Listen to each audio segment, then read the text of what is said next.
ขอบคุณทุกคนนะครับที่สั่งไปใส่งานกันสำหรับอ่างบัวพลาสติกกระถางพลาสติกขนาด22นิ้วตัวนี้นะครับเป็นสินค้าที่ขายดีมากสินค้าส่งตรงจากโรงงานนะครับมี3สีให้เลือกว่าจะเป็นสีดำสีอิฐและสีขาวแล้วก็มี2แบบว่าจะเป็นแบบเจาะรูแบบนี้เอามาปลูกไม้ดอกไม้ประดับแล้วก็แบบว่าเจาะรูนะครับมาปลูกบัวเลี้ยงป่าหน้าบ้านตัวนี้ใช้งานดีมีความหนาเคลือบสารกัน UV อย่างดีนะครับผมเพราะว่าผมใช้งานมาตั้งแต่ปีที่แล้วยังบ่กรอบบ่แห้งบ่แตกเลยนะครับผมมันยังใช้งานดีๆตอนบ่ายมามันจะตากแดดเบิดมือเลยนะครับผมเนี่ยปลูกไม้ดอกไ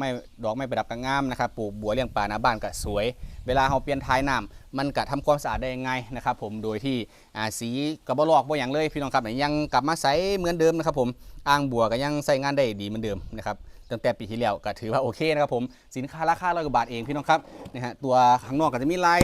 3 ลายเลยนะครับผมสวยจริงตัวนี้นะครับเอาไปใช้งานกันขอบคุณทุกคนเลยนะครับที่กับสร้างไปแล้วกลับมารีวิวให้ว่าสินค้าตรงปกนะครับผมตัวนี้ใช้ดีจริงสินค้าส่งตรงจากโรงงานเลือกสีเลือกแบบที่ตะการล่างครับ